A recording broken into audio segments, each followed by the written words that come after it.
comfortable with you. I feel like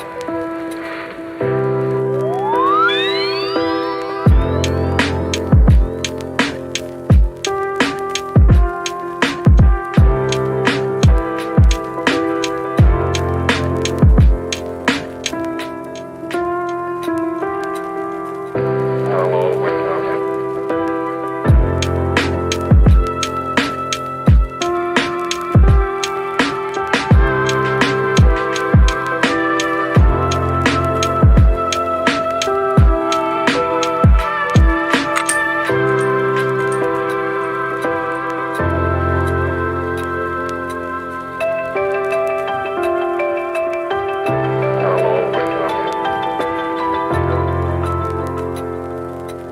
Always.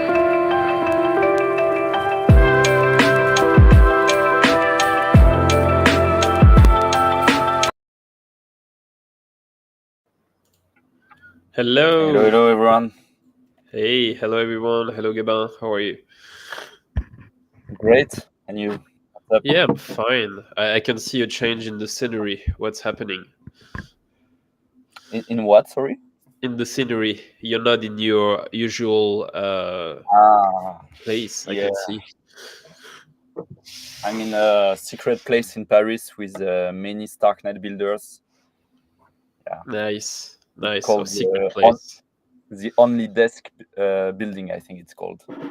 The only desk. Okay, nice. So where are you in Paris? Is it focus related or is personal?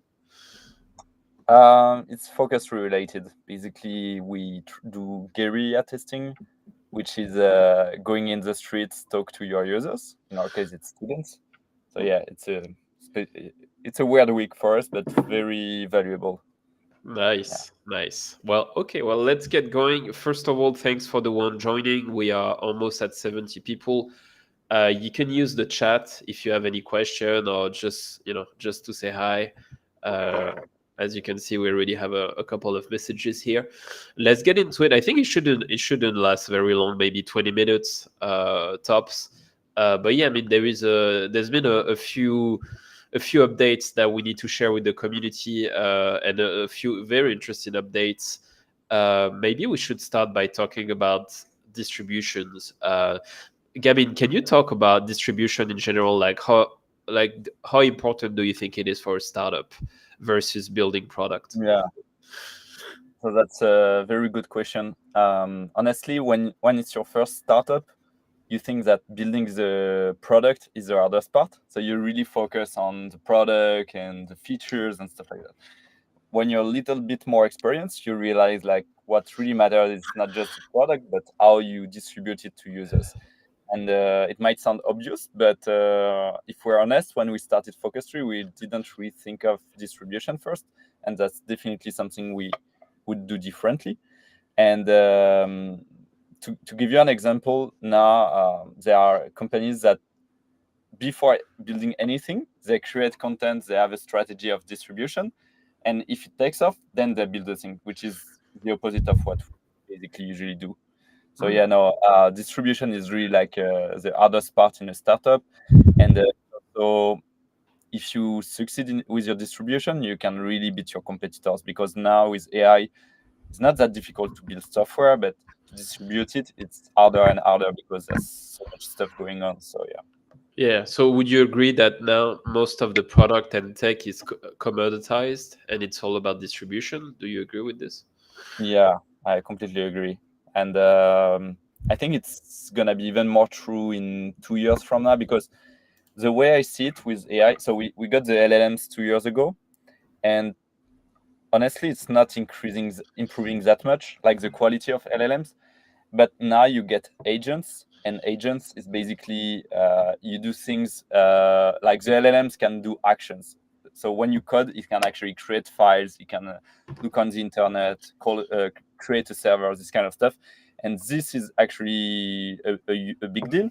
And it's probably gonna take maybe 2 more years to get to a plateau of productivity. But yeah, I'm really seeing like with one dev, you're gonna build the whole application, backend, front end, everything. So yeah, Interesting. huge thing. So going back to Focus Tree, there's been a lot of effort from our end to kind of improve distribution, and we are starting to see actually very good metrics. I wouldn't say we are, at that peak where we go viral on TikTok, but we are making consistent view. I think we are over 50,000 views on TikTok right now. I cannot share with you the account yet because it's still very new, and we've seen like a good increase in downloads as well coming from TikTok. So yeah, I mean it's super interesting. What do you think about the whole TikTok? Do you think that's where Focus 3 should be? Yeah, definitely. Just before starting diving into the strategy, I want to say that we're going to be very transparent on everything but the distribution because it's really strategic, and we don't want to be copied by competitors. So yeah, we'll be a bit abstract here. But yeah, no, TikTok is if you're building a consumer product and you're not on TikTok, you're doing it wrong in 2024, and it's going to be even more true next year. So yeah, no, definitely so happy that we invested in that strategy, and it's starting to pay. I think people don't realize because even getting 5,000 users on Web3, it's huge. Like it's maybe more than Sandbox, for example. But with TikTok, we're talking about millions, right? So yeah, people don't realize the opportunity and how big it can be for Web3 dApps. Yeah, I mean, definitely. Yeah, I mean, I cannot wait. Also, we're gonna keep improving that TikTok strategy. Right now, I think we are still like in the testing mode. Like we are trying, different creators, different type of contents, things like that. But I think when we find like the perfect format, we're gonna scale it to probably like a few hundred of creators, and it's gonna drive tons of traffic and downloads. So super excited about this. We've been also working on the product really hard, and now we are shipping a lot of updates. For the one who are using Focus 3 daily, maybe you may have noticed, but every week there's like a new version coming up. Can you talk a bit more about this? Like, are you satisfied with the speed? Yeah, product? Finally. Yeah, honestly, it's we have increased speed by 5x compared to maybe end of summer. So now that's really amazing. Nice. Sorry about my connection, guys. And yeah, so like speed is super important because when you have an idea, you don't want to take 1 month to imagine, design it, and you just want to get it out as fast as possible and see if the market wants it or not. So now when we have a new idea, of course we do validation with interviews and stuff, but we also ship it in less than 1 week, and at least we know directly if people want it or if they are pissed by it. So I think we are really executing at a much better speed, and it's necessary if we want to reach this big success. Yeah, definitely. What are the upcoming feature that you are excited about for Focus 3? Yeah, so the biggest pillar that's still missing in Focus 3 is the social one. And when I'm talking about social, I mean getting to know what others are doing, so you can compare to them, to your friends. You can challenge them. You can know what they're up to, what they've been doing. You can interact with them. And right now, if you open Focus 3, we started to incorporate some social features, but it's still very not much. And by next week, we'll have the first version of what we call the feed, which is a way to basically see what's going on. Typically, if you're a student, what's going on in your school, and more specifically, what's going on in your specific major. Also to discover other students around you, not necessarily in your school. And I believe that by doing this social aspect, we're gonna build a 10x better Focus app, because you're gonna be so much more motivated by focusing with your peers and not just by yourself. Yeah, definitely. I mean, the social layer is something that is very important to us, and I think we've seen other companies succeed in that approach. I think one of the most inspiring one is Strava.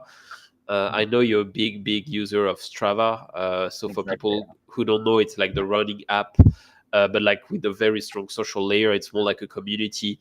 Could you talk about maybe why we find them inspiring like this? So if we get back to what we just said with AI, again, community, it's a commodity. Software is a commodity. My bad.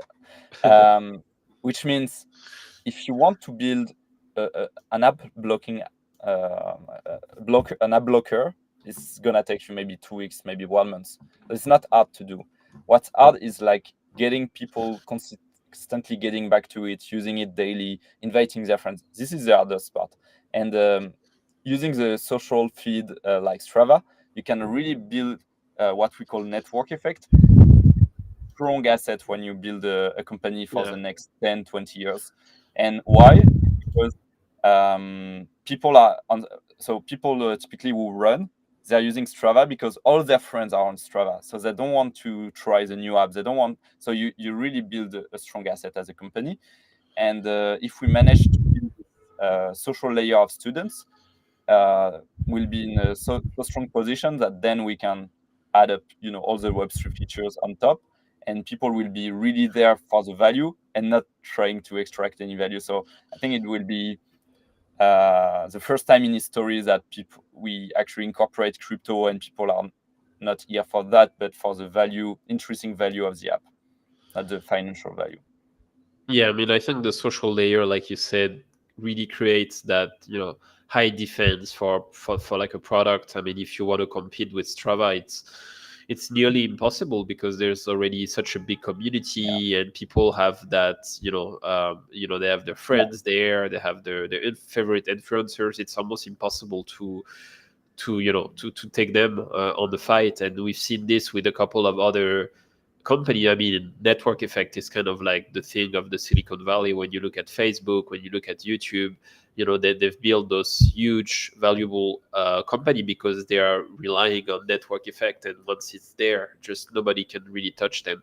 So it's something we are trying to do with Focus Tree as well. By the way, if you look at Duolingo, which is a huge, successful company, they don't have so much network effect. So, and that's a big problem. Why? Because now with AI, you can basically build new education apps that are way better than Duolingo. And because you don't really use Duolingo with your friends, you have no cost to switch from Duolingo to this new app. So I think they've made a big strategy mistake here. They try to incorporate more social, but it's not really inherent in the app. So I would rather buy shares from Strava than Duolingo at this right moment, especially because I'm not sure how Duolingo will survive the AI wave in the next 5 years. Yeah, I'll be really curious to see. I know that a lot of builders, app builder with AI, they are trying to go after Duolingo at the moment. I think Duolingo were really good at building the brand. Like, they're really good at communication. On TikTok, it's crazy. They have one of the biggest account there. They are really good at this, like marketing in general. But it's true that it's they don't have a high network effect. Would be curious to see, because I know they've announced a couple of features that includes AI, but I mean, it's just like everyone is doing it. So we'll be curious to see how well they can adapt to AI and how well they can make learning languages better. But for sure, they are definitely at risk. Okay. Yeah. By the way, I think beside network effect, the other thing you want to build to defend yourself against AI apps and stuff is a brand or the relationship you have with your users and community. Because like you said, Duolingo, like, people are emotionally attached to those memes on TikTok, and that's a strong reason why they choose Duolingo. And it's a brand. Like, everybody is using Duolingo. Like, word of mouth is going on. So I think with Focus Tree, first we focus on this huge growth and traction and product market fit, but then we will be focusing on two things. One, the brand, make sure we have a strong, recognizable brand people love. And second, this network effect. But I think we're on good position for that already. Yeah, definitely. Anything else you want to touch upon before we leave for this week? Anything that we forgot to mention? No, I guess I think it's really funny because a lot of our users were coming from Web3, obviously, because we launched on Starknet. Yeah. And a lot of them stopped using Focus Tree because they were like, okay, they're not launching the token. But Yeah. the funny part, I think, is we've never been that close to actually launch it and to build something very big.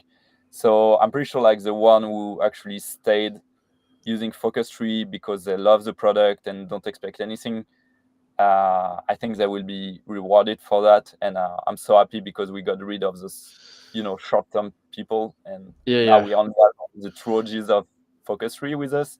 So now, I'm True. so happy. Yeah. True. But it's crazy to see the difference regarding feedbacks, between Web3 and Web2. Now we really have a lot of, feedback coming from Web2 people and users, and they're, really the way they use the app is completely different. So it's very interesting to witness. Yeah. Perfect. Definitely. Okay, sounds good. I don't see any questions. That's fine. You can always hop on Discord and ask us directly. We also have Jakub, who is like community leader, who can answer you anytime. So yeah, thanks a lot for joining. We'll see you in 2 weeks, and we'll update you on the distribution strategy, if it's if we are going viral or not. But that's really the goal at the moment. But again, thanks a lot for joining, and I will see you in 2 weeks.